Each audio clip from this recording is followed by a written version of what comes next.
आज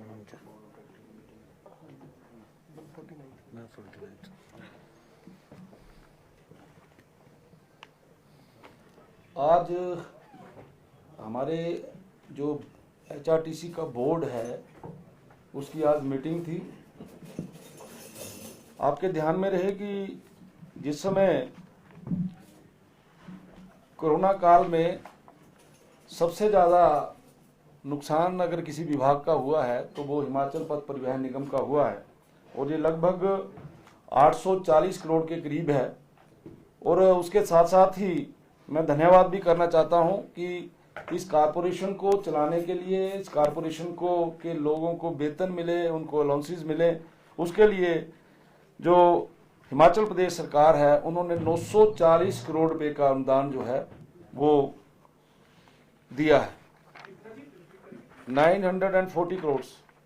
और नुकसान हुआ था हमारा जो आपको बता रहे हैं कि 840 करोड़ के करीब है। आज की जो हमारी HRTC के बोर्ड ऑफ डायरेक्टर की मीटिंग हुई है उसमें प्रमुख रूप से जो निर्णय हुए हैं उनके विषय में मैं आपको जानकारी देना चाहता हूं। आज हमारे बोर्ड ने ये निर्णय लिया है कि फैटल और नॉन फैटल केसेस में करना मूल आधार के ऊपर मिलने वाली नौकरी, एम्प्लॉयमेंट देने वाला जो विषय है उसमें उनके आश्रितों को विद इन 3 मंथ, जो पीरियड मैंने बताया 3 महीनों के अंदर अंदर किसी का जो काम कर रहे हैं, ड्राइवर है, कंडक्टर है, मैकेनिक है, अगर किसी की भी ड्यूटी के ऊपर डेथ होती है, एक्सीडेंटल डेथ, तो उसको 3 महीने के अंदर अंदर एम्प्लॉयमेंट जो है वो देने का निर्णय किया है। क्लास 3 और क्लास 4 की पोस्टों पर इनको लगाया जाएगा। अगर ये पोस्टें खाली नहीं होंगी तो वो पोस्टें भी क्रिएट की जाएंगी। इसमें किसी भी प्रकार का इनकम क्राइटेरिया नहीं लिया जाएगा। दूसरा महत्वपूर्ण निर्णय पीस मील वर्कर्स के बारे में है। हिमाचल प्रदेश के अंदर इस समय 989 ऐसे पीस मील वर्कर्स हैं जिनको हमने अनुबंध के आधार पर लेने का निर्णय हमने लिया है। हमारे पास आज की तारीख में जितनी वेकेंट पोस्ट होंगी उतने लोगों को कॉन्ट्रैक्ट के ऊपर लिया जाएगा। इसमें जिन पीस मील वर्कर्स ने ITI पास की है और जिनके पास 5 साल का एक्सपीरियंस है, और जो नॉन ITI वाले हैं जिनके पास 6 साल का एक्सपीरियंस है, उन लोगों को की ये एक तरीके से एक एलिजिबिलिटी कंडीशन बनती है। आपके ये भी ध्यान में रहे कि हमारे पास 1/12/2021 तक जो वैकेंसीज हैं वो है 663 और जो एलिजिबल पीस मील वर्कर्स हैं वो है 755। इसलिए 755 में से 663 जो हैं उनको 1/12/2021 से हम अनुबंध पर लेंगे, और बाकी के जो बचे हुए 92 लोग हैं और उनके साथ 69 और जुड़ेंगे, उनकी संख्या 161 बनती है। उनको 31/2/2022 को कॉन्ट्रैक्ट पे लिया जाएगा, क्योंकि 31/3/2022 को ये पोस्टें जो हैं, जो मैं बता रहा हूं 161 है, ये खाली होंगी। और शेष के जो रह जाएंगे उनको हम सितंबर महीने 30/9/2022 तक जो है वो इस अनुबंध पर ले लिए जाएंगे। विषय ये भी आपके ध्यान में रहे कि हमने लगभग 205 नई बसें HRTC के बेड़े में शामिल होंगी, जिसमें 39 seated super luxury buses Volvo जिनकी संख्या 5 है, 51 सीटर AC बसेस जिनकी संख्या 50 है, 35 सीटेड ऑर्डिनरी बसेस जिनकी संख्या 30 है, 46 सीटर ऑर्डिनरी बसेस जिनकी संख्या 115 है, टेम्पू ट्रैवलर 5 है। ये कुल मिलाकर 205 बनते हैं। ये भी HRTC के बेड़े में शामिल हो जाएंगे। और इनकी जो कॉस्ट है वो लगभग 69 करोड़ जो है वो बनती है। और मुझे आशा है कि ये मार्च 2022 से पहले हिमाचल पथ परिवहन निगम के बेड़े में ये आ जाएंगी। इसी के साथ आज ये भी प्रस्तावित किया गया है कि 2022-23 में जो नई बसेस हम लोगों ने खरीदनी है उनकी संख्या जो है उसमें भी जो डीजल बसेस हैं 30 सीटर वो 25 हैं, 35 सीटर जो है वो 125 हैं, 40 सीटर जो है वो 150 हैं, वो 300 बनती है डीजल से चलने वाली बसेस। और उसके अलावा इलेक्ट्रिकल बसेस खरीदने की भी जो प्रस्तावना हुई है वो 50 है और टेम्पो ट्रैवल जो है वो 10 हैं। इनकी कॉस्ट जो है वो 129 करोड़ के करीब जो है वो बनती है। तो आज की जो हमारी मीटिंग हुई है उसमें एचआरटीसी के जो हमारा बोर्ड ऑफ डायरेक्टर है उसमें ये फैटल एंड नॉन फैटल जो एक्सीडेंटल केसेस के बारे में बात आपसे की है, और दूसरा पीस मील वर्कर का एक महत्वपूर्ण निर्णय श्री जयराम ठाकुर सरकार ने लिया है, तो इसके बारे में मैं आपको अवगत कराना चाहता था। आपने कोई विषय लेना है तो आप ले सकते हैं। सर, आपने 840 करोड़ रुपए घाटे की बात की। शीतकालीन सत्र के चौथे दिन देहरा से निर्दलीय विधायक होशियार सिंह ने आपको एक सुझाव दिया है कि जो एचआरटीसी की वर्कशॉप्स हैं उनमें जो प्राइवेट बसेस चलाने वाले हैं उनकी भी रिपेयर की जाए, उन प्राइवेट बसों की भी। साथ ही साथ जो एचआरटीसी के पेट्रोल पंप हैं उनमें एक आम व्यक्ति भी पेट्रोल भरवा सके, उस तरह का भी प्रावधान करना चाहिए ताकि घाटा कम हो सके। क्या परिवहन मंत्री जो है उस विषय के बारे में सोचेंगे? उन्होंने बोला है, उसके बारे में हम उसको देखेंगे, जो प्रैक्टिकली पॉसिबल हो पाएगा उसको करेंगे। जो भी कैपेसिटेड ग्राउंड से कितने लोगों ने अप्लाई, कितनी मतलब कंपनी है उसके कितनी जगह उसको अप्लाई करने का? अभी तक तो आज मैं लेके आया हूँ, अभी तो पता चलेगा कितने लोग अप्लाई करेंगे इसमें। वैसे लगभग 15-16 केसेस हैं टोटल। जो एक्सीडेंटल केसेस हैं लगभग इनकी संख्या 16 बनती है, 16 के करीब बनती है। तो जिस समय हम ये पॉलिसी लेके आए हैं तो वो अब अप्लाई करेंगे तो उनको नौकरी मिलेगी विद इन 3 मंथ। सर, आज कर्मचारी और पेंशनर उनका पहले भी आपने कहा था उनको समय पर वेतन मिले, ओवर टाइम और उनका रात्रि भत्ते का था, एक इंस्टॉलमेंट उनको मिल गई थी और उनका कम से कम 50 से 60 करोड़ का ड्यूज है, वो कब तक क्या फेज मैनर में सुनिश्चित होगा? समय समय के ऊपर जब भी इस प्रकार की समस्या आई है, एचआरटीसी में जो मेरे एडमिनिस्ट्रेटर्स हैं और जो बाकी सारे लोग हैं वो उनकी ये हर समय मंशा रहती है कि हम जितना ज़्यादा पैसा का भुगतान कर सकते हैं वो करें। अभी हमने काफ़ी हद तक जो पुराना मेडिकल था और पुराने ओवर टाइम्स थे उनको दिया है, लेकिन मैं फिर भी ये मानता हूं कि बहुत सारी पेंडेंसी है, उसको भी हम चरणबद्ध तरीके से पूरा करेंगे। Passing of new route policy पर हिमाचल कब से काम करेगा, कब से हम एक्सपेक्ट कर सकते हैं सर? क्या कौन सी route? Passing of new route policy, क्या इस तरह का कोई विचार? क्योंकि शीतकालीन सत्र के टाइम की बातचीत जो है वो आशीष बुटेल ने, तो उन्होंने बोला है, अभी सरकार इसके ऊपर करेगी निर्णय। अभी ऐसा कोई हमारे पास विषय नहीं आया। उन्होंने एक आइडिया दिया है कि इस आइडिया के ऊपर काम करिए, वो अभी उसका मंथन करेंगे।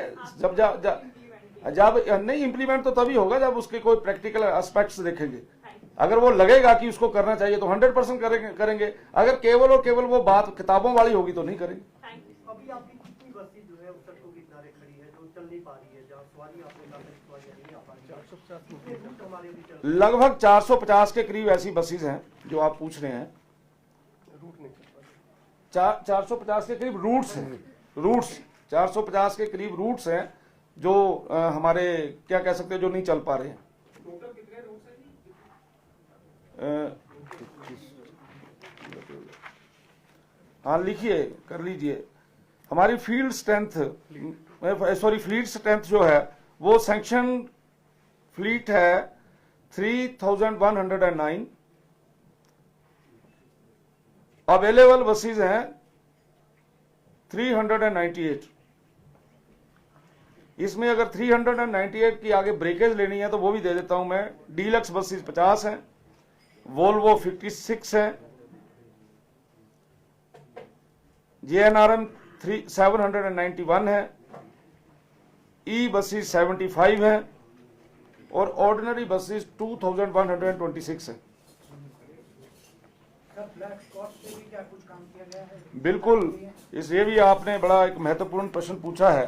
हिमाचल प्रदेश में ट्रांसपोर्ट डिपार्टमेंट द्वारा PWD के साथ मिलकर इस विषय के ऊपर गहन चिंतन भी किया गया है और इसको हम किस तरीके से ठीक कर सकते हैं।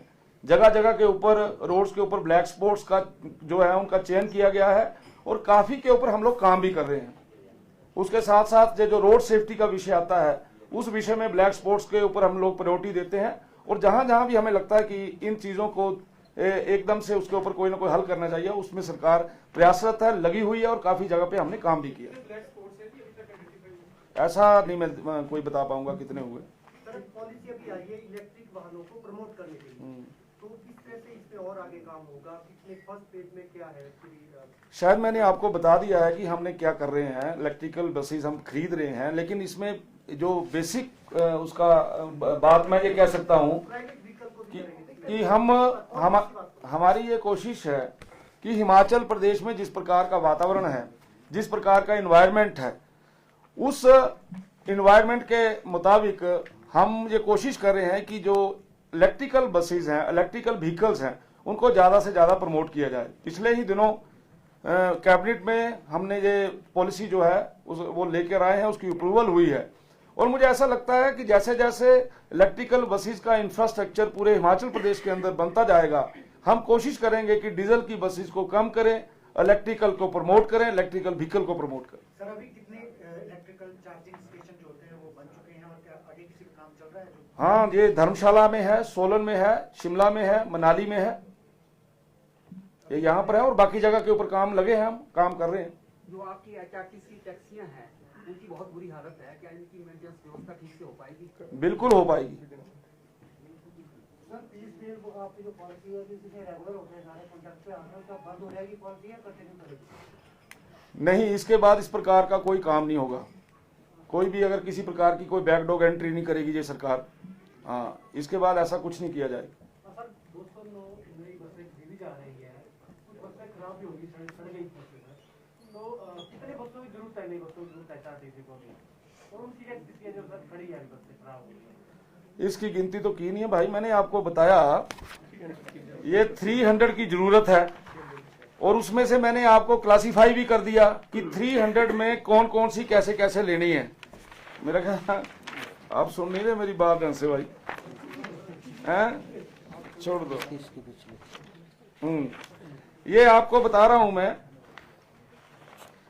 30 सीटर की 25, 35 सीटर की 125, 40 सीटर की 150 और इलेक्ट्रिकल बसेस 50, टेम्पू ट्रैवलर 10। ये हमने प्रस्तावित किया है 2022-23 के लिए। विक्रम जी, एक आपने पिछले कुछ महीने पहले प्रेस कॉन्फ्रेंस बोला था कि इंटरस्टेट जो है कहीं भी बंद है। आपने बोला था शिमला से अमृतसर वाला चालू हो गया है, लेकिन वो अभी तक चालू नहीं हुआ। आपने बोला था कि चेक करेंगे क्या है, क्योंकि वो आपको फायदा वाला रूट है बिहार में। इसमें कोई दो राय नहीं है, जो आप बोल रहे हैं बिल्कुल ठीक बोल रहे हैं। चालू हो गया लेकिन हुआ नहीं। हाँ, उसमें कोई जो हमारी इंटर स्टेट्स हैं उसके ऊपर जो हमारी पॉलिसी होती है, बाकी स्टेट्स के साथ जो हमारे एमओयूज होते हैं, उसमें कोई प्रॉब्लम थी, उसके कारण से वो जो बस है वो नहीं चल पाई थी। लेकिन आज भी हमने, क्योंकि जिस समय बोर्ड ऑफ डायरेक्टर की मीटिंग हुई है उसमें किसी सदस्य ने ये बोला है कि ये जो रूट है, जो फायदे वाला रूट है, इसको अतिशीघ्र चलाना चाहिए। मैंने आज विभाग को बोला है कि भाई एग्जामिन करिए, अगर आपका उस स्टेट के साथ एमओयू हो गया है, कोई कंट्रोवर्सी नहीं है, तो उसको शीघ्र चलाया जाए। Sir, illegal private Volvo buses की भी शिकायतें बार-बार मिलती रही, उस पे कोई एक्शन? निश्चित तौर पे बहुत सी ऐसी बसेज हैं जिनके बारे में शिकायत मिलती है और उसमें आपके ध्यान में रहे कि ट्रांसपोर्ट डिपार्टमेंट ने भारी भरकम उनके ऊपर जुर्माना किया है और कुछ बसेज को हमने जो है वो बॉन्ड भी किया है। सर, यूपी के साथ आपका एक एग्रीमेंट हुआ है बसेस चलाने के लिए, तो कितने रूट पे वहां से चलाएंगे और वहाँ की कितनी बसें यहाँ हैं? ये पक्की बात है कि हमारा वहाँ पे एमओयू साइन हुआ है कि वहां से भी बसेस प्रस्तावित हैं, हमारी तरफ से भी बसेस प्रस्तावित हैं। पर्टिकुलरली नंबर कितना रहेगा अभी इसके ऊपर हम लोग काम कर रहे हैं, जितनी की रिक्वायरमेंट होगी उतनी हम भेजेंगे। जो आपने 840 करोड़ का लॉस बताया, ये सिर्फ कोविड के कारण इसी काल की बात कर रहे हैं? जी, तो आपको 940 करोड़ दे गया, 100 करोड़ ज्यादा। कितनी ये 940 करोड़ लायबिलिटी है। ये जुर्माने ये जो आपको घाटा पड़ा उसके अगेंस्ट नहीं है। ये तो मैंने आपको बताया है कि हमें इतना घाटा पड़ा, लेकिन उसके बावजूद सरकार हमारी इस तरीके से मदद कर रही है जिसके कारण जो लायबिलिटीज हैं उसके अगेंस्ट हमें ये पैसा मिला है। बसें कब चलेंगी? हाँ जी, जो बसें खड़ी है वो कब चलेंगी? चला देते हैं सर, क्या जो खड़ी हैं वो चलेंगी। हाँ, खड़ी नहीं रहेगी बस कोई भी। जिनकी जरूरत है हमें उनको चलाएंगे। सर, एक दो महीने पहले सरकाघाट बस डिपो का मुद्दा काफी गर्म था। वहां से 70 बसें और 121 कर्मचारी धर्मपुर ट्रांसफर कर दिए गए थे, जिसके बाद ये भी कहा जा रहा था कि सरकाघाट बस डिपो को खत्म करने की साजिश चल रही है। तो इसको लेकर इस प्रकार की बातें केवल और केवल कुछ लोग अपना राजनीतिक रोटियां सेकने के लिए ऐसा काम करते हैं। सबके ध्यान में यह विषय रहना चाहिए कि समय समय के ऊपर हिमाचल पथ परिवहन निगम किस प्रकार से पूरे हिमाचल प्रदेश के अंदर ठीक तरीके से चल सकता है। हम समय समय के ऊपर डिपो बनाते हैं, समय समय के ऊपर सब डिपो बनाते हैं। तो यह हमारा एक इंटरनल मैकेनिज्म है जिसके अंतर्गत हमने उन सारी चीजों को ठीक करने की कोशिश की है। लेकिन कुछ लोगों को लगता है कि सिस्टम को ठीक ना करें, अगर जिस प्रकार से उल्टा पुल्टा सिस्टम है वैसा ही रहे। लेकिन मेरी ये टेंडेंसी है, मेरी ये कोशिश है कि जहां स्टाफ की जरूरत है, यहां वैक्यूम है, वहां पर अगर कोई हमें अपने एक डिपो से दूसरे डिपो में ले जाने की बात होती है तो वो किसी को बंद करने की साजिश नहीं है, वो बिल्कुल सरासर गलत है। सर, आप प्रदेश के उद्योग मंत्री भी हैं। प्रदेश में 70% की पॉलिसी चल रही है स्थानीय युवाओं को रोजगार की। आपने जो भाजपा का चुनावी मैनिफेस्टो था 2017 में, उसमें घोषणा 80% की थी, परंतु धरातल पर अभी 70% भी नहीं उतर पाया है। क्या कहेंगे आप? मुझे बताइए किस इंडस्ट्री की बात कर रहे हैं आप? किसी दो इंडस्ट्रियों के नाम दीजिए मेरे को जिसमें आपको ऐसा लगता है कि वहां प्रॉब्लम है।